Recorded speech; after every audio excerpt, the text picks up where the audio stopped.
Régalez-vous devant votre programme Mais t'es dingue. Qu'est-ce que t'as? Je sais pas, c'est les olives. avec Croque Frais au rayon fruits et légumes.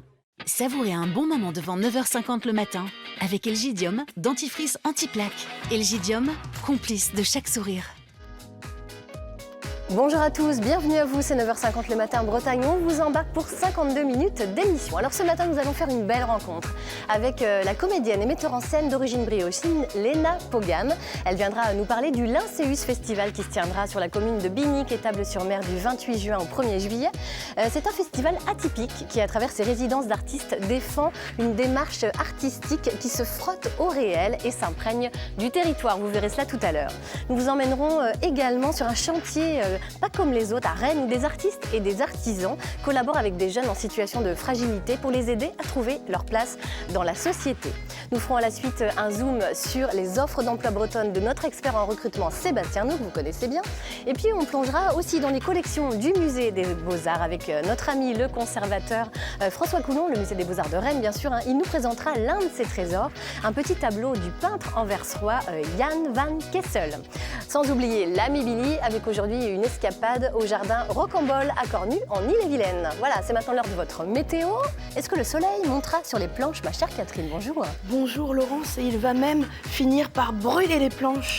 Car en ce 18 juin, j'ai un message à délivrer aux Bretons. Le dernier mot est-il dit? L'espérance doit-elle disparaître? La défaite est-elle définitive? Non, car le soleil revient et avec lui l'été et les beaux jours. Dès cet après-midi et à partir de jeudi, voilà. Et tout va bien puisqu'il fera 23 degrés à Saint-Gilles dans le 35. Ouais, c'est parfait. C'est merveilleux. Les Bretons parlent au breton ce matin, vous le savez. Allez, autant de bonnes raisons de rester avec nous. Vos questions, vos réactions, on les attend sur la page Facebook de France 3 Bretagne où cette émission est diffusée en live. Vous restez avec nous, on se retrouve tout de suite, 9h50 le matin. Bretagne, c'est parti, sous le soleil.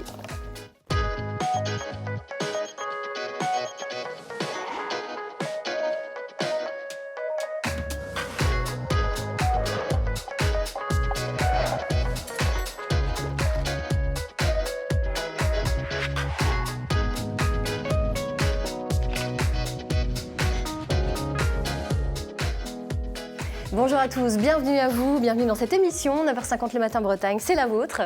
Bonjour Sébastien. Bonjour. Vous nous parlerez des offres d'emploi de nos Bretonnes tout à l'heure, des offres d'emploi locales bien entendu, comme toujours. On parlera également d'insertion par l'art avec Jérôme Thiebaud et Alexis Ferron. Bonjour à tous les deux. Bonjour. Bienvenue à vous. Et puis on parlera d'art tout court avec Léna Pogam, comédienne et metteur en scène. Bonjour, bienvenue également. Vous êtes natif de Saint-Brieuc, vous étiez une enfant timide, mais ça a changé. Aujourd'hui, vous dites que le théâtre vous a libéré. Alors, on va essayer de comprendre qui vous êtes, Léna. Et je vous propose de tirer d'abord un premier petit papier. Allez, on va voir ce qui va sortir. Il y a écrit « Dancer in the Dark ». « Dancer in the Dark ». Qu'est-ce que ça évoque pour vous? Est-ce que ça a été un déclic? C'est un film, hein C'est un film de Lars von Trier que j'ai vu... Quand j'étais adolescente, je crois qu'il est sorti en 2002, si je ne me trompe pas. Non, 2000, je pense. Un peu plus tard, je crois. Peut-être peut-être 2000, exact. Oui, oui. Et Lars von Trier, c'est un réalisateur que j'admire beaucoup pour ses expérimentations, pour sa grande force et son panache, d'une certaine manière, du point de vue esthétique. Et il se trouve que dans le cadre du Lincéus Festival, le festival que je suis en train de présenter et qui sera donné le 28 juin au 1er juillet. On en parlera tout au long de cette émission, vous en faites pas, on a le temps d'en parler. Je voulais juste savoir quel était le déclic que ça avait fait chez vous, ce film Dancer in the Dark. Non, mais c'est pas tant Dancer in the Dark que peut-être l'ensemble, la découverte de l'œuvre en général. J'ai vu ce film qui m'a bouleversée, mais qui a été suivi de Dogville, des Idiots, que j'essaie de mettre en scène en ce moment dans le cadre du Lincéus Festival. Mais des films puissants, quoi. Mélancolia, je pense que c'est un artiste qui donne, chaque fois, qui repousse un peu l'horizon à atteindre chaque fois que j'observe son travail. Allez, vous tirez un deuxième petit papier, on va parler d'une autre personne qui repousse justement ses limites et qui vous a marqué également beaucoup, qui vous a un peu formé dans votre carrière. Alors, il s'agit de Julie Brochen. Julie Brochen. Julie Brochen, c'est une personne que j'ai rencontrée en 2007, au moment où je commençais à me diriger vers la mise en scène. J'étais alors étudiante à Paris et je suis allée voir un de ses travaux. Elle dirigeait le théâtre de l'Aquarium à l'époque. Il s'agissait d'une pièce de Mishima qui s'appelait Anjo. Et je suis allée la voir pour lui demander si je pouvais travailler avec elle. Je ne la connaissais pas du tout. Et elle m'a proposé d'être son assistante sur un travail qu'elle faisait autour de Paul Claudel. Et c'est elle qui m'a invitée à me former en tant que comédienne et à passer les concours du conservatoire. Donc je lui dois beaucoup dans mon chemin d'apprenti metteur en scène. D'accord. Allez, vous restez avec nous, Léna Pogam. On va continuer à parler d'art, mais sous un angle un tout petit peu différent, avec Jérôme Thiebaud et Alexis Ferron. Bonjour à tous les deux. Bonjour. Merci de nous rejoindre. Vous utilisez, vous, l'art comme moyen de réinsertion, comme outil de réinsertion pour des jeunes en situation de fragilité. Vous les accueillez au sein de l'association Tout à Tout. Alors expliquez-nous un petit peu ce que vous proposez à ces jeunes dans le cadre de cette association. En fait, ce qu'on leur propose, c'est de se remobiliser dans leur trajet de vie par le travail avec des artistes. Et c'est le cas avec Alexis sur un projet qui s'appelle Fait Main, et qui est un projet qui s'adresse essentiellement à des jeunes qui sont dans des problématiques ou dans des questionnements autour de l'insertion professionnelle. Donc c'est des jeunes qui viennent par le biais de différentes structures que vous connaissez, comme la mission locale par exemple, c'est la plus connue. Donc ils sont peut-être un peu en panne, ils ne savent pas forcément ce qu'ils veulent faire, voilà, ils sont en train de se chercher. Et nous, ce qu'on leur propose, c'est de se mobiliser sur un projet avec des artistes et des artisans. Et ce projet, en fait, va se déterminer par rapport à une commande qui nous est passée par un partenaire extérieur. Et là, en l'occurrence, c'est le service Lumière, la direction de l'aménagement Lumière, donc de Rennes Métropole, qui nous a commandé 9 lampes pour la future place Saint-Germain, sachant que ces lampes devaient être en vitraux pour faire écho aux vitraux de l'église Saint-Germain. Et donc de faire tout un travail là-dessus. Donc nous, ce qu'on fait, c'est qu'on monte le projet de façon à ce que les jeunes qui sont là maintenant 8, ils ont commencé à 12, il y en a 4 qui ont quitté le projet parce que ça ne leur convenait pas. Donc il y a cette liberté aussi de se tromper. Oui, on peut aussi se dire, détacher. Non, en fait, c'est trop complexe pour moi ou c'est pas ce que je recherche, etc. C'est pas un souci. Nous, on travaille toujours ça avec les référents, les travailleurs sociaux dans les structures. Donc, c'est jamais un échec pour eux si ça se passe comme ça.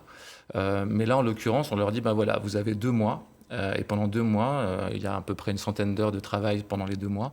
Vous devez réaliser 9 lampes avec 4 artistes et artisans différents.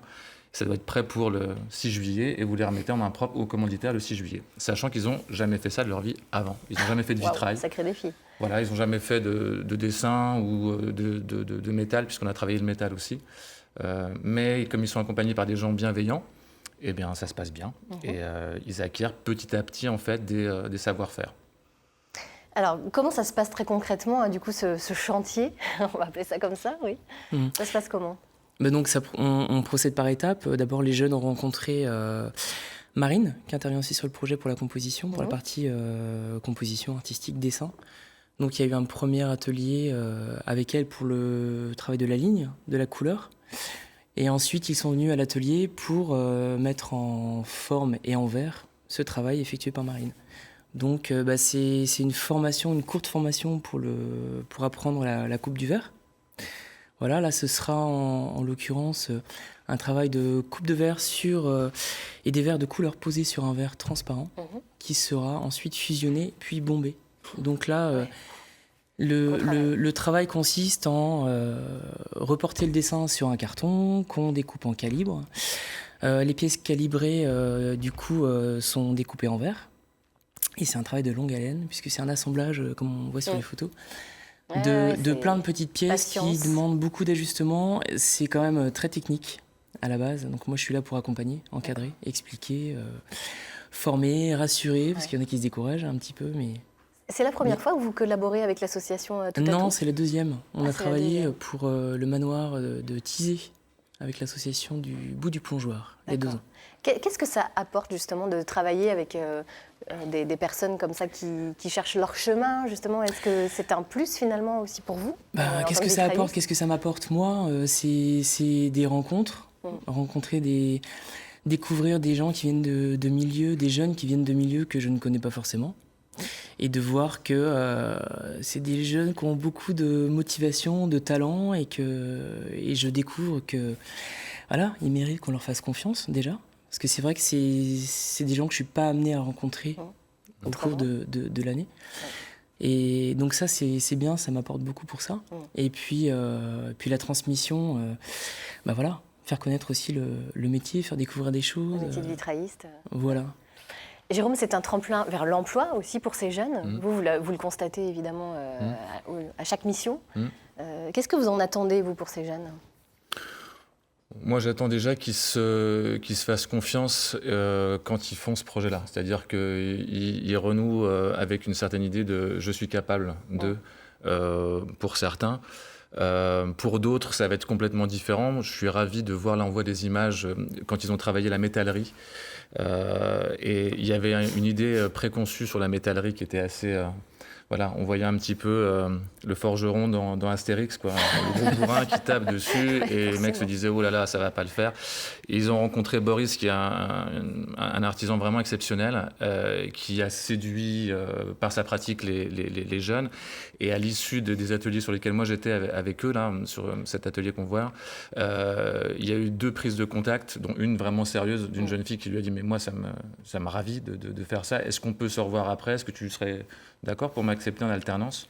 Ah oui, donc ça a débouché vraiment voilà, sur une vocation. Et là, quand ça se passe comme ça, voilà, on a gagné, quoi. Ah oui, c'est sûr. Alors le travail de ces jeunes sera bientôt visible pour le grand public. Ouais. Expliquez-nous un petit peu comment, de quelle façon? En fait, à l'issue de chaque projet, on essaye que le travail qu'ils ont fait pendant 2 mois soit valorisé, donc montré au public. Le problème, c'est que la place Saint-Germain, elle sera construite que dans 2 ans. Donc les lampes, elles seront installées que dans 2 ans.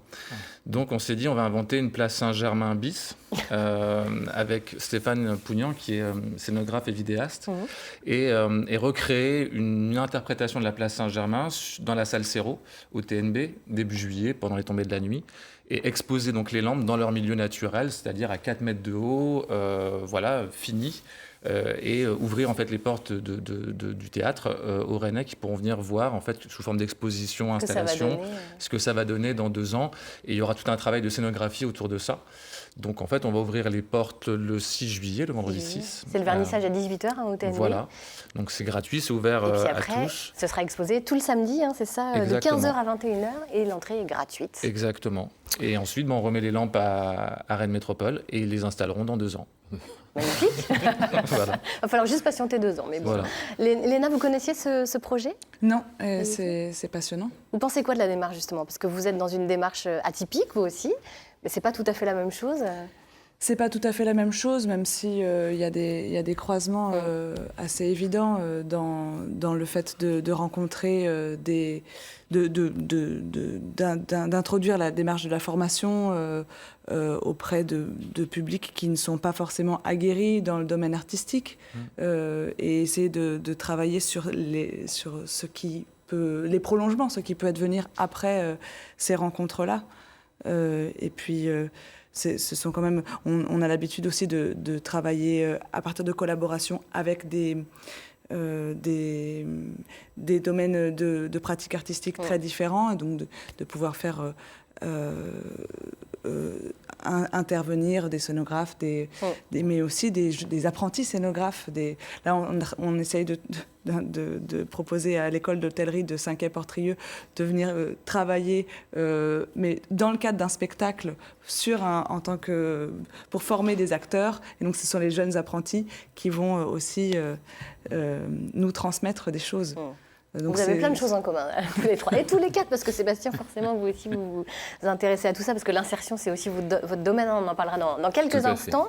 Pour l'instant, je vous propose une petite balade, une petite promenade. On va partir à la découverte d'une rivière bretonne. L'une de nos équipes a choisi de vous emmener le long du Blavet moyen, 58 km de cours d'eau entre Pontivy et Hennebont. C'est un reportage au fil de l'eau signé Stéphanie Zatt, Philippe Boger et Christine Pierret.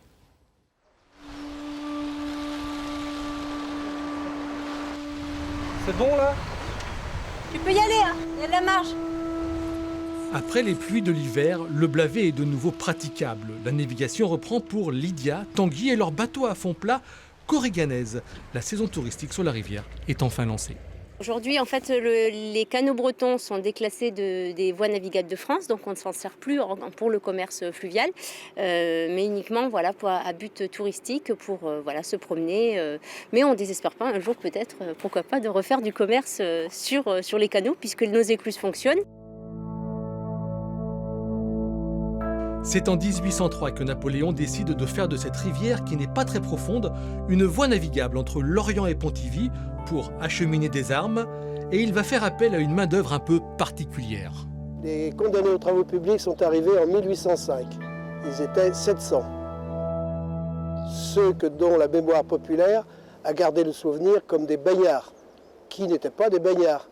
On est en pleine période de guerre napoléonienne. Il faut évidemment beaucoup d'hommes pour aller sur les multiples champs de bataille. Et il y a beaucoup d'hommes qui désertent et d'autres qui sont réfractaires. Ces déserteurs, ces réfractaires sont condamnés entre 5 et 7 ans de travaux publics. Pourtant, terminée en 1825, la rivière, devenue canal, ne sera jamais vraiment exploitée. Et malgré ses 27 écluses qui la font descendre de 54 mètres, l'avènement du chemin de fer va la détourner des enjeux commerciaux. Il n'a jamais servi à des fins militaires. Très vite, donc, il a servi à des fins commerciales, au transport.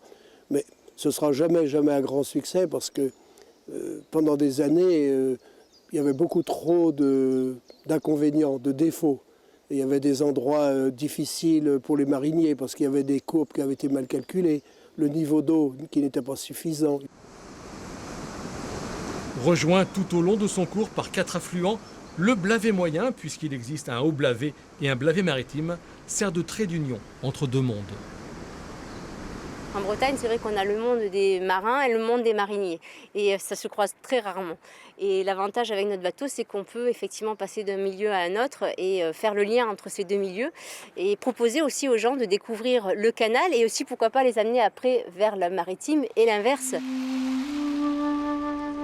La plus grande activité de la rivière est maintenant entièrement tournée vers le tourisme et la pêche, puisqu'après avoir déserté son cours à cause des écluses, le saumon est revenu dans son lit et la nonchalance des navigations attire de plus en plus de personnes vers ce tourisme fluvial. Alors pour eux, c'est vraiment un moment de détente et de déconnexion. On sent bien que voilà, ils viennent sur le canal pour lâcher prise, sortir de la route, du mouvement perpétuel, trouver le calme, écouter les oiseaux. Enfin, beaucoup de personnes nous parlent du silence, des oiseaux, du fait d'être déconnectés du monde en fait. De Pontivy à Hennebont, les 58 km de la rivière sont également bordés par le chemin de halage. Alors, pourquoi ne pas découvrir aussi ce havre de paix à pied ou en vélo et admirer au passage les sites qui la jalonnent. Merci pour ce joli voyage au fil de l'eau. Puisqu'on parle de voyage, on va en profiter pour faire un petit coucou à tous ceux qui nous regardent sur la page Facebook de France 3 à Bretagne et de loin. On va dire un petit bonjour à Pedro Alberto Moudri qui nous regarde depuis Buenos Aires et puis à Sico Carousel de Tahiti, sans oublier les Bretons de Douarnenez, du Morbihan et puis ceux du Pas-de-Calais, de Bordeaux et puis de Nazar au Portugal. Hortensia, un petit coucou à vous. Voilà, écoutez, le voyage fait. Maintenant, on va continuer le voyage vers l'emploi. Avec vous, Sébastien. Vous avez une petite sélection bretonne ce matin, dites-nous tout. Alors oui, donc la semaine dernière, on était dans le Finistère Sud, oui. Donc là, on va aller du côté de Saint-Malo. J'ai sélectionné 2 offres d'emploi un peu atypiques, qui changent. Donc une première entreprise qui s'appelle les Cuisines Morel. Donc Cuisine Morel avec la particularité, une entreprise qui est née en 1932. Ouais, entreprise familiale. C'est ça, familiale, et qui vient de Haute-Savoie et qui au départ fabriquait des skis. Donc c'est jusque-là, c'est logique. Et qui a été repris par les 3 enfants de Joseph Morel, le créateur, et qui ont diversifié et ont créé en 1950 le premier meuble cuisine. Et ils ont aujourd'hui, l'entreprise a été reprise et il y a un site de production à Saint-Étienne en Cogle. Si je ne me trompe pas dans la prononciation, sinon on va recevoir sur Facebook Live des remarques. Mais aujourd'hui, pour faire simple, ils recherchent sur Saint-Malo pour leur magasin un concepteur-vendeur. qui ne vient pas forcément du monde de la cuisine, ils sont prêts à le former. Donc c'est quoi un concepteur-vendeur? C'est quelqu'un qui vous accueille en magasin, va écouter votre projet de nouvelle cuisine, va être capable de vous orienter, de vous proposer et de vous suivre votre installation justement de cuisine chez vous. Alors, Donc, oui. Bon, donc, donc Saint-Malo, vous avez envie de venir habiter à Saint-Malo, ça se refuse pas. C'est ça, c'est se assez refuse sympathique. pas, ça. Donc, pareil, passez le message et sur mon mail sébastien.no@miamaiboss.fr, voilà, qui s'affiche. Vous m'envoyez tout ça et je ferai suivre. Quelle chance on a. Alors, deuxième offre d'emploi, une structure qui s'appelle Familéo, dont on a parlé dans cette émission. Ah, très bien, Familéo, donc toujours à Saint-Malo. Donc j'aime bien cette entreprise et l'histoire en plus d'où elle provient. Donc c'est Tanguy, un des associés, qui tout simplement avec sa grand-mère, qui était en maison de retraite, aujourd'hui avec la famille, lui rendait visite quand il pouvait. Donc ils lui ont offert un iPad en disant « Mamie, tu vas te connecter sur Facebook et tout ça, et puis comme ça on pourra échanger ensemble. Tu verras les photos de nos enfants quand on ira à la plage en vacances et ainsi de suite. » Sauf que mamie, ou papy, un peu de mal l'iPad pas trop quoi. Hein. Moi plutôt papier journal. Donc derrière, qu'est-ce qu'ils ont créé? Une application. Je l'utilise moi aussi avec ma grand-mère, c'est-à-dire que tout simplement je prends des photos des vacances ou autres, et chaque fin de mois elle reçoit un journal tout simplement avec ces photos-là, comme une gazette, ils appellent ça d'ailleurs une gazette. La gazette. C'est une très bonne idée, c'est vraiment, et ça marche très très bien. Excellent. Et donc ils recherchent pour continuer leur développement un développeur web sur Saint-Malo. Les développeurs web aujourd'hui sont devenus ce qu'on appelle une denrée rare. Donc pareil, si vous avez envie de venir habiter à Saint-Malo, vous connaissez un développeur qui a envie de rejoindre cette aventure que je trouve très très belle, il n'hésite pas à me faire suivre justement son CV ou un simple contact et je ferai suivre à Familéo. Vous allez être inondé de mails, je pense, Sébastien. Merci beaucoup pour ces propositions d'emploi. On va retrouver, si vous le voulez bien, tout de suite notre ami Billy au jardin de Rocambole à Cornu, en Ille-et-Vilaine. Bonjour Billy. Bonjour Laurence, bonjour à tout le monde sur le plateau. Bonjour Luc, tu vas bien? Bonjour, ça va très bien. Moi aussi, je suis hyper content. On est revenu ici au jardin Rocambole à Cornu. Et il y a du soleil. Et il y a du soleil. Bah oui, cet hiver, on a eu pas mal de flotte. Hein. Ouais. Donc ce matin, tu vas nous faire découvrir les sculptures de ton jardin. Ouais, la déco un peu. Ben voilà, là, on est dans le cheminement un petit peu pour aller vers l'entrée. C'est avant l'accueil. Donc là, on arrive là, c'est le début du jardin. Alors, tu es ouvert de quand à quand là cette année? Alors on démarre toujours début juin, donc là c'était le vendredi 1er juin. D'accord. Voilà, ça correspondait à la manifestation nationale Rendez-vous au jardin. Ok. Et oui, ok, d'accord. Voilà, et on sera ouvert cette année jusqu'au 21 octobre, un dimanche. Donc on peut venir ici de quand à quand? Alors du mercredi au dimanche, toutes les semaines, voilà, on est là tout le temps. On est juste fermé le lundi et le mardi pour souffler, voir réparer un peu le jardin et l'entretenir. Bah ouais, c'est ça. Ouais, Et souffler un peu parce que là, il y a eu du boulot de fait, on voit ça. Là, ça a vraiment poussé, c'est magnifique. La dernière fois, oui, ça a quand même bien pris. Les vivaces sont pas encore, et les annuelles sont pas encore en pleine floraison, mais voilà. Bah là, on voit quand même les petites prêles, les petites maisons, là, c'est super ça. C'est Génie de Roscoff, une copine de Roscoff. Et ça se marie bien, c'est très léger dans le décor un peu vert. C'est aérien, on va dire. Voilà. Donc là, on arrive là, le petit cheminement avec la petite balustrade bleue. 2 ou 3 ans, voilà, qui serpente un petit peu sur le chemin d'ardoise et qui permet de découvrir tout doucement le jardin. Oh là là, c'est superbe, j'adore là. Les petits poissons rouges dans la mare. Là, il y a une œuvre d'Irène Le Goaster qui avait exposé l'année dernière. Un beau petit miroir, là qu'on arrive, on se voit dans le jardin. Ça agrandit la perspective. Oh là là. Et là, hop, on découvre. Waouh. Celle-ci, elle était là l'année dernière déjà. Oui, déjà, oui. Quentin l'a laissée, elle était dure à déplacer, puis ça fonctionne bien. Donc là, on arrive, on a une belle porte d'osier, là, c'est ça? Une porte fagot, ouais, non, c'est plutôt c'était réhabillé un peu, avec un peu d'osier, mais châtaignier, ah oui, d'accord, en tout, dessous, c'est du fagot, quoi. Une porte fagot. Bon, super. Et là, on arrive à l'entrée, enfin, l'accueil est pas loin, là, voilà, et là, c'est le premier petit placis. Et là, on a ce magnifique petit point, là, avec les arrosoirs. Avec un jeu d'arrosoir. Donc là, on est dans le début du jardin. L'entrée du jardin est juste là. Bon, voilà. Eh ben, écoutez Laurence, on va se retrouver tout à l'heure, on continue la visite. Je vois les petites bouteilles bleues là qu'on vous montrera, ça veut dire que c'est le début de l'ouverture du jardin, ça. 1 heure avant d'ouvrir, vendredi dernier, vendredi 1er juin, j'ai mis la couleur. Bon, super. Eh ben, écoutez, à tout à l'heure et ce matin, on va découvrir de magnifiques choses. Allez, salut. Merci Billy, à tout à l'heure. On a un petit coup de cœur pour les arrosoirs bleus, là, ils sont vraiment sympas. Allez, on va parler de belles choses encore à suivre dans cette émission. Avec vous, Léna Pogam, vous allez nous parler du Lincéus Festival, qui se tiendra sur la commune de Binic, Étape-sur-Mer, du 28 juin au 1er juillet. C'est un festival atypique, alors expliquez-nous un petit peu les particularités de ce festival. Alors d'abord, c'est un festival qui ne présente que des créations, c'est-à-dire que les spectacles qui s'y donnent n'ont jamais été joués. Et ils sont créés un mois avant le festival par un ensemble d'artistes qui sont réunis spécialement pour le festival dans une maison qui est mise à disposition du collectif Lincéus pendant un mois. Donc ils sont en résidence, sur place. Ils sont en résidence, ils vivent ensemble, ils sont 26.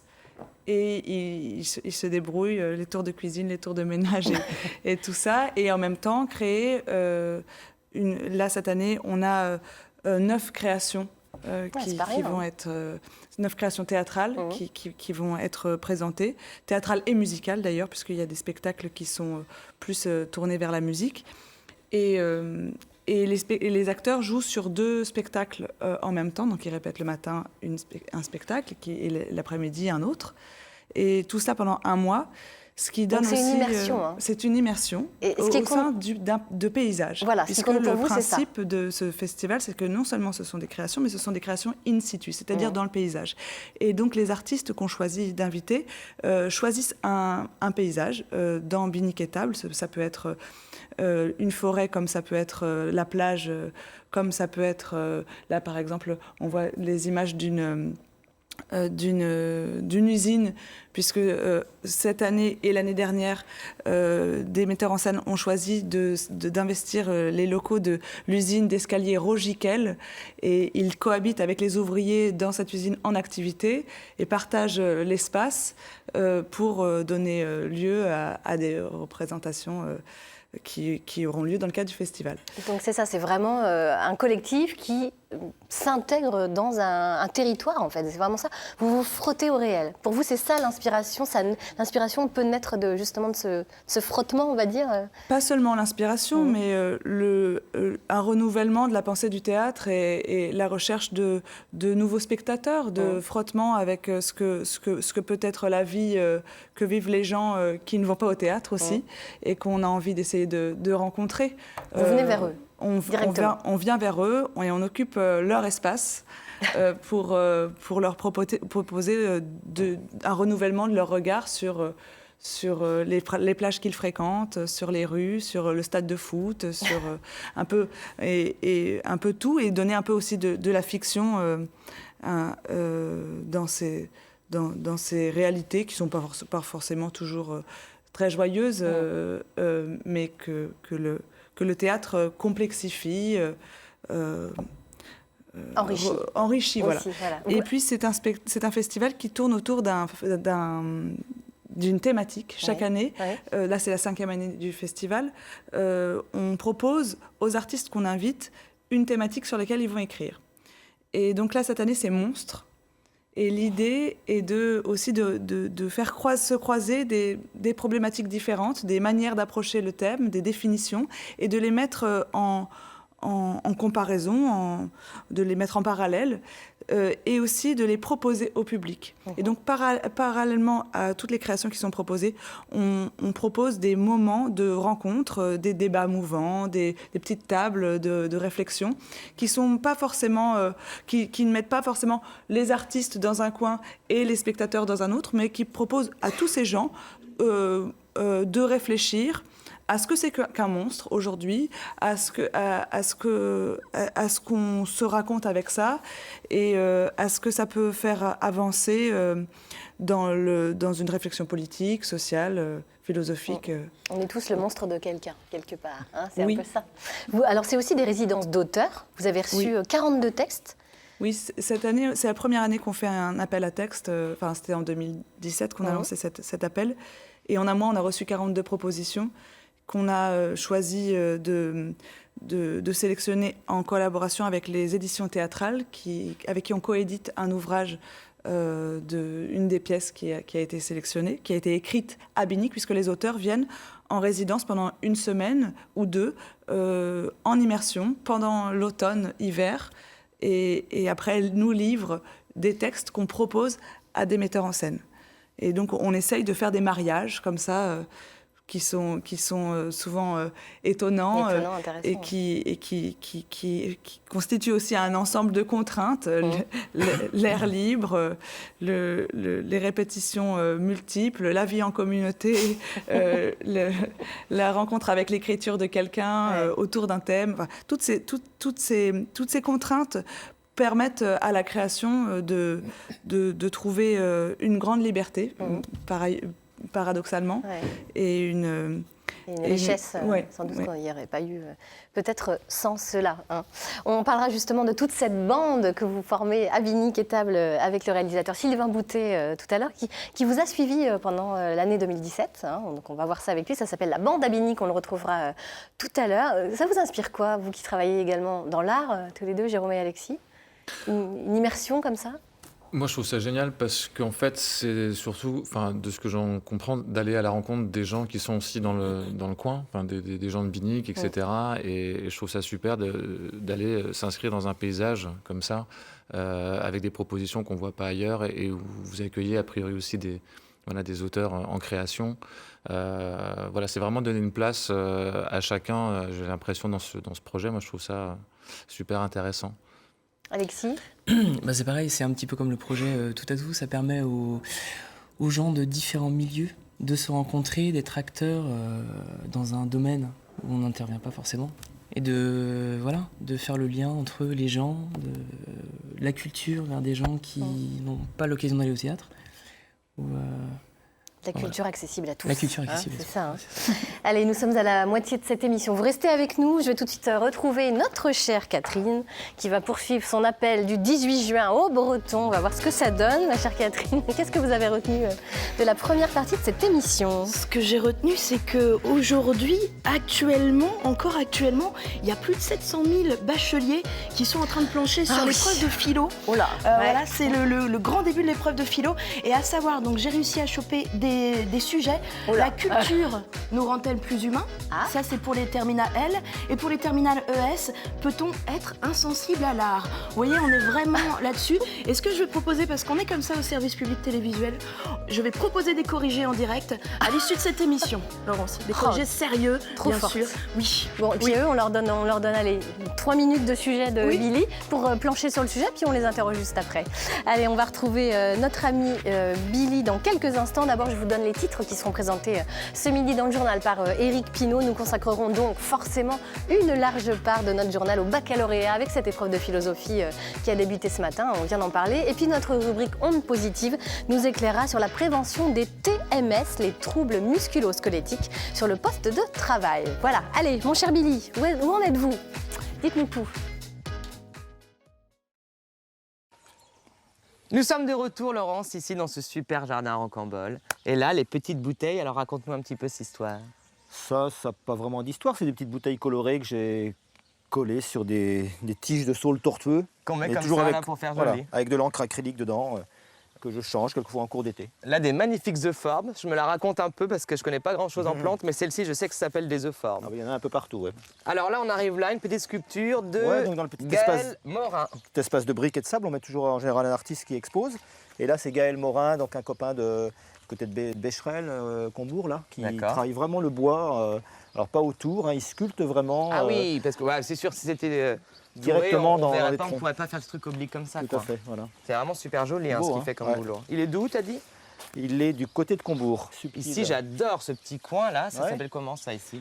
Voilà, il y a un jardin d'aromatique qui est dessiné un peu en croix, que j'ai un petit peu refait, voilà. Et puis au fond, on voit l'arche rouge là, du début du potager. Qu'on apercevait peut-être tout à l'heure quand on était au début de la visite. Des endroits qui sont très fleuris, mais qui ne sont pas encore complètement, sur lesquels montent les actinidia là. D'accord. Donc c'est quoi ça? C'est du kiwi? C'est des kiwis qui sont encore jeunes, donc ça produira peut-être quelques fruits cette année. On m'a toujours dit, moi, pour le kiwi, il faut un mâle et une femelle, c'est ça? En général, voilà, il y a une fécondation, il faut des pieds mâles et des pieds femelles. Mais là, le kiwi, ça représente bien ton jardin en fait. C'est à la fois le potager, donc on peut manger au jardin, et aussi les fleurs pour que ce soit joli, quoi. Oui, c'est ça l'état d'esprit ici. Oui, il y a des fleurs partout. Là c'est un jardin un peu intermédiaire entre le potager et les fleurs, les aromatiques. Il y a toujours ce côté artistique, là, tu vois, quand tu mets. Disons bien, j'ai beaucoup de rigueur sur le potager, tu sais bien. Donc, voilà. Mais la rigueur, mais c'est toujours très très joli. Alors là, j'adore cette petite arche ici, là, comme ça, de C'est des vases, c'est quoi? Oui, c'est des bouteilles. Des bouteilles, ouais. Oui, c'est du cristal. C'est un verre de très bonne qualité. J'avais trouvé ça à Emmaüs et donc j'en ai fait une sorte de pont de bouteilles collées comme ça. Un peu fumé comme ça, c'est super joli. Qui partent en vrille. Alors là, on a ce petit coin là comme ça, un petit raccourci. C'est un petit raccourci pour arriver au jardin d'armoire que j'avais fait l'année dernière. Le jardin d'armoire. Voilà. Ok, super l'idée, j'adore. Il est clos de. Alors là, waouh, génial. Donc effectivement, jardin d'armoire, on met les cintres. Ouais. Oh, c'est super. Alors là, tu as des super bonnes idées, Luc, à chaque fois. Hein. Oui, alors ça fonctionne pas complètement toujours bien, mais donc des petits cintres et puis des petites grimpantes annuelles, voilà. Okay. Suzanne, des petites hippomées différentes qui doivent faire un peu des chasubles de couleurs quand ce sera à maturité. C'est ça, comme des rhums, un peu un patchwork, là, comme dans une armoire, quoi. Et derrière, donc un jeu avec des tôles rouillées qui font une sorte de végétation. C'est super joli. Moi, j'aime bien quand on garde les touilles comme ça, un peu rouillées. Donc, toujours ce jeu du miroir ici. Tout à l'heure, j'ai vu des petites surprises pardon, dans le jardin, mais je dis pas tout aux gens de 9h50 le matin parce qu'il faut que les gens découvrent quand même des petites surprises quand on viendra ici. Il y a d'autres endroits avec des miroirs. Ouais, mais il y a vraiment des petits coins vraiment sympathiques avec les miroirs. Mais je dis pas parce que sinon, il n'y a pas de surprise quand on vient. Alors, si on découvre tout ici avec 9h50 le matin, c'est pas forcément le jeu. Autour, j'ai travaillé avec des tôles qui représentent des grandes herbes folles. Ok. Et donc là, les sculptures. Oiseaux, donc c'est Joël Breton, un copain de Mayenne, qui fait ça. D'accord. Donc il appelait ça les ornithôles. Les ornithôles. Voilà. Joël Breton, avec des petites mosaïques comme ça juste en dessous. Assez violent, mais sympathique là. Même un oiseau mort. Là, Ah oui, mais bon, ça c'est l'art. Hein. Ouais. Bon bah écoutez Laurence, on va se retrouver tout à l'heure. J'ai encore plein de petites choses à vous montrer. Donc on passe une super matinée ici, Luc, j'adore. Allez, à tout à l'heure. Merci beaucoup Billy. Comment ça vous nous cachez des choses, mais ça va pas du tout ça. Allez, l'art et la culture. On fait du coup un petit coucou à Claire Venise qui nous laisse ce message. L'art et la culture pour donner la confiance, le savoir. Enfin, des secteurs pour la création d'emplois de belle façon. Voilà. Et ben un petit coucou à elle. François Coulon, on vous retrouve avec grand plaisir. Moi aussi. L'art et la culture, justement avec vous. Je vous rappelle que vous êtes conservateur au Musée des Beaux-Arts de Rennes. Quel est le trésor que vous nous présentez ce matin? Dites-nous tout. Alors c'est encore un petit trésor du cabinet de curiosité qui est donc au Musée des Beaux-Arts de Rennes, que vous trouverez à droite en entrant dans le cabinet, mais ça sera assez difficile à voir parce qu'il est perdu un petit peu dans beaucoup de tableaux, mais il est quand même très singulier par cette répartition un peu ordonnée d'insectes sur une petite planche de bois et qui montre pour la première fois en fait la représentation d'une planche d'entomologiste. Alors c'est quelque chose de tout à fait insolite et qui est très à la mode dans la seconde moitié du XVIIe siècle, parce que, comme j'en ai déjà beaucoup parlé, l'Europe se couvre de cabinets de curiosité, et l'histoire naturelle est une thématique qui va prendre de plus en plus de place au sein de ces cabinets. Et finalement, on va voir apparaître des dessins de planches d'insectes comme ça, mais comme étant un élément décoratif parmi d'autres. Alors c'est marrant. Oui. Ouais. Alors c'est vraiment la première fois qu'on va, on pourrait dire, jouir de la beauté de la nature sans aucune autre symbolique que la représentation pour elle-même, puisqu'auparavant, toutes les natures mortes avaient toujours une arrière-pensée symbolique. C'était une référence à la Vierge avec les roses, le perroquet pour la résurrection, etc., etc. Et là, pour la première fois, il n'y a pas d'arrière-pensée. C'est du brut de brut. C'est du brut. On regarde parce que c'est beau, et voilà. Et donc, c'est quelque chose... ça a inspiré le parlementaire breton de Robien. Alors, il en a plusieurs, des tableaux de Kessel, justement. Il a une entrée dans l'Arche avec toute une théorie d'oiseaux. Et donc, en fait, il était, lui, évidemment, c'est tout à fait normal qu'il ait... enfin, on trouve logique qu'il ait collectionné ce type d'objet qui fait des inventaires, en fait, d'une certaine façon, de la nature. Et c'est juste pour ça, en fait, qu'il collectionne ce type d'objet. D'accord. Est-ce qu'on peut être certain de l'attribution de ce petit tableau au peintre flamand c'est une très bonne question. En fait, on a su, il n'y a pas très longtemps, que tous ces tableaux qui ont été saisis à la Révolution en 1794 ont été sauvagement nettoyés. Et donc, dans la première moitié, ou le premier tiers du 19e siècle, on n'a pas du tout attribué à Kessel ce petit tableau. On l'a désattribué, on l'a attribué à Maria Merian. Puisqu'on se disait, c'est trop moche pour être de Kessel, donc ça peut être qu'une dame, donc ce qui reflète un petit peu le machisme, la misogynie ambiante. Et en fait, on s'est complètement trompé parce que Maria Merian peint pratiquement encore mieux que Kessel. Donc c'était une femme absolument extraordinaire qui est partie au Suriname au 17e avec sa fille à 52 ans et qui a fait des dessins tellement précis que Carl von Linné, justement, a pu s'appuyer sur ces dessins pour fabriquer sa systématique. Donc c'est dire le niveau. Ouais. Donc là, ça ne peut pas être Maria Merian, mais effectivement, on s'aperçoit que l'araignée, par exemple, on a l'impression qu'il y a un rouleau compresseur qui lui est passé dessus, et ce sont tous les glacis qui ont été enlevés et qui font qu'on n'a plus de profondeur, alors que c'est un travail extrêmement précis. On a bien l'ombre, on a bien les antennes du lucane, on a bien celle de l'escargot, donc tout est très précisément en place. Donc, après l'attribution à Maria Merian, on a fini par oublier qu'il y avait des femmes peintres. Donc, c'est devenu un tableau anonyme. Et puis, à la faveur de quelques études, dans la seconde moitié du XXe siècle, on s'est dit que ça pouvait quand même être bien de Jan van Kessel. Mais Maria Merian aurait fait quelque chose de plus poétique. Donc, c'est pas le même style. Voilà, dans un autre style. Est-ce que cette œuvre nous dit quelque chose de l'époque à laquelle elle a été réalisée ? Oui, tout à fait. Non seulement, effectivement, de cette mode des cabinets, mais en plus de cette période dans laquelle, qui s'achève, on pourrait dire, à la fin du XVIIe, et qui est cette espèce de réappropriation du réel que l'Occident se coltine d'une certaine façon et qui est ouvert à partir du XIIe siècle, où pour la première fois, on va pouvoir dire que Dieu se manifeste de façon matérielle, c'est la lumière, d'où l'architecture gothique, etc. Et donc, peu à peu, pendant 7 siècles, l'Occident va s'intéresser de plus en plus au monde réel, jusqu'à arriver à cette explosion de l'intérêt scientifique pour les choses de la nature. Et donc là, on a cette manifestation d'une contemplation, on pourrait dire, pour des animaux de la nature, comme fin en soi, comme élément de contemplation. Alors après, au XVIIIe, c'est une autre histoire. On va basculer dans une science beaucoup plus analytique qui va coucher 3 siècles plus tard à l'ordinateur, mais c'est une autre histoire. Et là, on clôt un cycle qui est celui de la réappropriation du réel par l'Occident, c'est-à-dire que le réel, c'est aussi ce qui est sacré d'une certaine façon. Merci François. Dites donc, est-ce que le sujet de philo vous inspire ? Peut-on être insensible à l'art ? J'aurais tendance à dire que non, bien sûr. Mais j'ai, hélas, l'expérience aurait tendance à dire que oui. Il y a des gens qui sont complètement insensibles. Vous le constatez, vous, en tant que conservateur ? Ah oui, totalement. Après, rien ne dit que par, évidemment, des visites commentées, un apprentissage, on puisse dégager quelque chose. Mais il y a effectivement voilà, il y a de tout sur cette planète. Et il y a des gens qui n'aiment pas du tout, qui ne se sentent pas bien. Parce que peut-être ça les dérange aussi. C'est le risque, c'est le fait d'impliquer ses goûts, et donc voilà. Non, je crois pas qu'on puisse... J'aurais tendance à dire qu'on ne peut pas rester insensible à l'art, mais la réalité, justement. Sébastien, la culture nous rend-elle plus humains ? Vaste sujet. Vous avez 20 minutes. Allez, vous avez 20 minutes cette fois. Allez, on va tout de suite, je vous propose de regarder un extrait d'un documentaire de Sylvain Boutet qui a été justement réalisé au contact de la fameuse bande à Binic, la fameuse bande de Léna Pogam. Ça s'appelle La bande à Binic, sous les planches, la plage, et on en parle tout de suite après avec Sylvain Boutet.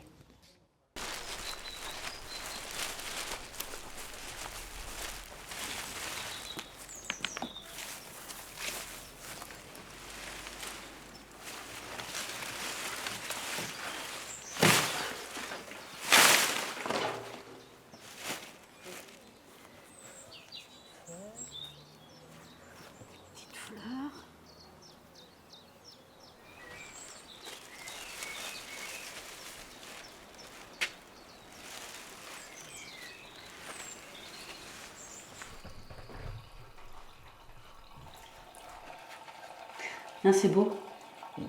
Moi,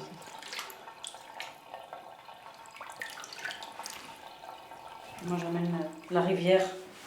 T'as vu, ça fait penser à... Enfin, je sais pas si tu vois. Tu vois ce que c'est, les araignées d'eau?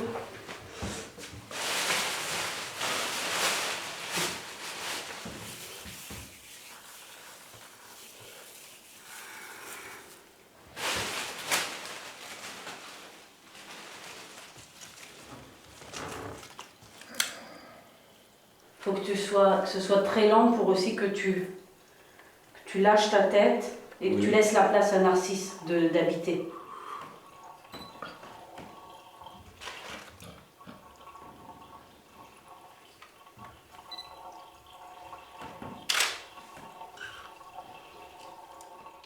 La bande à Binic, sous les planches, la plage, réalisée par Sylvain Boutet, qui sera diffusée en septembre sur notre antenne France 3 Bretagne. Sylvain, merci de nous avoir rejoints. Vous avez tourné l'année dernière, pendant toute la résidence d'artistes de 2017, Alors, expliquez-nous un petit peu cet extrait que vous avez choisi, justement. Pourquoi, pour vous, c'est un extrait révélateur du travail mené là-bas? D'abord parce qu'on ne comprend rien, donc il y a un petit peu de suspense. On comprend qu'il y a un modèle et une photographe, c'est son modèle. Ouais. Et on devine, à entendre la photographe Isabelle Vaillant, qui a un talent monstre, c'est le cas de le dire, qu'il s'agit de Narcisse. On voit que le monsieur a un regard assez troublé, il est quasiment aveugle. Et être Narcisse sans se voir, c'est pas mal. Et ça, je pense que sans bien connaître Léna Pogam, c'est une idée à elle, elle en parlera mieux que moi. Ça donne une intensité au portrait que va faire Isabelle de cet homme qui seront après distribués dans la forêt. Dans le cadre du spectacle que commentait Léna l'an dernier, ça donne une intensité incroyable à avoir le regard de ce modèle. Et j'ai choisi cette scène parce qu'elle est d'une sensualité très révélatrice. Moi, ce qui m'a frappé je suis habitué à filmer des gens un peu tout cassés. Alzheimer, chômage, maladie des enfants, naufrage. J'aime ça. Et là, j'avais pas des gens tout cassés, mais j'ai des gens qui ont leur histoire aussi. Tous ne vont pas très bien. C'est pas parce qu'on a 30 ans qu'on est beau et jeune et comédien qu'on est dans le rêve. Mais j'ai pu m'immiscer dans cette résidence et sans trop espionner, avoir accès à une sensibilité et une sensualité qui m'ont fait vachement bien. Et je pense qu'ils font du bien aux spectateurs, qui devraient être plus nombreux et qui ne devraient pas avoir peur de l'art, quoi. Parce que aller voir du théâtre à Binic, ça n'a rien d'une démarche difficile. Ça a été facile de se fondre dans ce collectif? Est-ce que Léna et tous les autres vous ont bien accueillis? Ouais, globalement, oui. C'était à moi de m'auto-censurer. Oui. Je ne voulais pas faire le loft non plus, montrer qu'ils sont un peu les uns sur les autres. Surtout l'an dernier, il y avait beaucoup de monde dans ce manoir. Mais oui, et c'est ça qui est magique. Ce sont des comédiens professionnels pour la plupart. Bon, il y a des techniciens aussi, mais très peu. Les 3/4, les 9/10, tu me reprends si je me trompe, sont comédiens. Et ils ont ce jeu, moi ça m'a frappé, ils ont ce jeu, ce regard avec la caméra. On me dit toujours, Sylvain, dans tes films, on t'oublie. Non, on fait avec moi, je ne dérange pas trop. Mais là, j'avais vraiment le sentiment qu'ils m'oubliaient, qu'ils jouaient avec moi, je ne sais plus trop qui j'étais. C'était troublant, j'étais dans des moments de fiction. Ah oui. Quand Léna Pogam se lave les dents, et dans une scène de photo, justement, montre son dos à la caméra, qu'elle passe devant la lumière, il y a une belle fenêtre, il fait beau ce jour-là, il y a une lumière diffuse, un peu comme dans un studio. Moi, dans le cadre, j'ai un plan de cinéma, je ne sais pas dire pourquoi. Je ne suis plus dans un documentaire. Et j'étais extrêmement troublé. C'est des belles personnes, globalement. Je crois bien, oui. Léna, comment vous avez vécu l'immersion de Sylvain, justement, à vos côtés dans le processus de création? Parce que c'est ça qui n'est pas évident, c'est d'associer quelqu'un, de l'accueillir, alors que c'est un moment extrêmement intime. Ça a été une expérience assez étrange, effectivement, parce que c'est une période toujours très trouble, la création, multiple, avec autant de personnes. Et il a su capter tout et se faire oublier qu'il nous regardait, nous faire oublier que nous étions d'une certaine manière en représentation, en tout cas observés, et on a eu petit à petit de plus en plus confiance. On a lâché prise sur la question de qu'est-ce qui allait être raconté, et on a voulu aussi lui transmettre surtout l'esprit dans lequel on avait envie de travailler. En fait, l'Inceus s'est porté par un collectif de 5 artistes de théâtre et de cinéma. Moi, je suis donc accompagnée aussi de 4 autres co-directeurs, Fanny Sintès, Antonin Fadinard, Sébastien Depommier et François Hébert, qu'on s'est rencontrés sur les bancs de l'école, au conservatoire ou à la Fémis. Et ensemble, on a mené cette aventure, et on était très inquiets au départ de confier ce regard-là à Sylvain, parce que on voulait que l'esprit dans lequel on travaille, ce qu'on essaye de défendre, les valeurs qui nous importent du point de vue politique, du point de vue artistique, ne soient pas tordues ou déformées. Je crois que c'est pas le cas. Il a tout à fait compris. Et non, et voilà, et on est assez ressenti, heureux. Ouais. Et vous ferez, Sylvain, juste on va conclure avec ça, vous ferez une version plus longue qui va s'appeler la résidence, c'est ça? Oui, ça a changé encore. Oui, il y a une version de... Malheureusement, moi je suis ravi là, que France Télévisions ait joué le jeu et diffuse ce film, mais il y a des cadres, donc c'est 52, 52-28.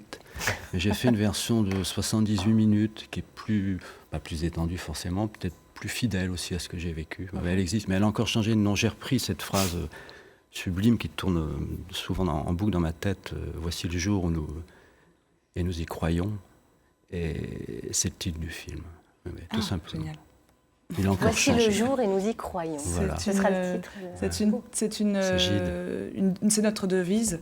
C'est une phrase issue des nourritures terrestres de Gide, dans un chapitre qui s'appelle l'Incéus. Ben voilà, tout est dit, la boucle est bouclée. Merci beaucoup à tous les deux d'avoir été à nos côtés. Donc votre documentaire, Sylvain, sera diffusé donc à la rentrée, la bande à Binic, rentrée de septembre sur notre antenne. Et puis, quant à vous, Léna, eh bien, le Lincéus Festival, c'est donc du 28 juin au 1er juillet à Binic et Table-sur-Mer. Je vous propose maintenant que nous accueillions Nadine Boutruche pour le débriefing de cette émission. Merci beaucoup. Très inspirée, Nadine Boutruche. Bonjour oui, Nadine. Tout à fait. Je me présente Nadine Boutruche. Je suis professeure de philosophie au lycée Nolwenn-Leroy de Ploubalay. Et je viens pour les corriger des épreuves de bac de philosophie, coefficient 7 pour certains. Voilà, donc certaines réponses vont être rapides. Premier sujet, regarder le mondial de foot ou réussir sa vie, faut-il choisir? La réponse est oui, tout simplement. Donc pas besoin de faire thèse, antithèse, synthèse. Mieux vaut choisir un effet. Ses priorités. L'art moche est-il féminin? Donc bon, ça, je ne suis pas allée non plus dans le débat, même s'il y aurait beaucoup de choses à dire, notamment sur les préconçus du XVIIe siècle. Voilà. La culture nous rend-elle plus humains? C'est ce que je vais... c'est ce sur quoi je vais Voilà. C'est pas facile d'être professeur de philosophie, vous savez, surtout au lycée Nolwenn-Leroy. Alors, je vais d'abord me concentrer sur l'homme est un animal social, donc l'art fait-il société? Oui, quand on parle de collectifs, notamment comme le collectif Tout à Tout, où des jeunes vont rencontrer des artistes et vont faire groupe. Et puis l'art nécessite un public, donc de fait, l'art est... Bon, c'est un parti pris, hein, mais l'art est de fait collectif. Nous avons également l'art comme miroir social, l'art qui va ex situ, dans la forêt, dans la salle de bain, dans les usines, où les saltimbanques se mêlent aux gens normaux. Mais où est la normalité? On ne saurait pas dire également. Mais voilà, la philosophie, c'est avant tout... Donc on a le travail mène-t-il au bonheur, mais je n'aurai pas le temps de développer. Voilà. Et on a surtout des citations. On est tous le monstre de quelqu'un, citation de Laurence Postic.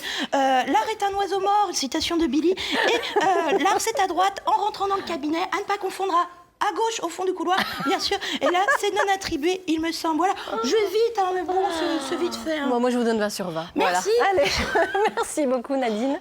Merci à tous d'avoir été avec nous. On se retrouve demain à 9h50 avec le chanteur Amaury Vassili en invité d'honneur. On parlera également de la charge mentale, de sport, de déco et d'innovation dans le domaine de la chirurgie de la main. Vous retrouvez tout de suite en direct une émission de Bordeaux, une émission exceptionnelle autour d'un rassemblement de vieux gréments. À demain, prenez soin de vous.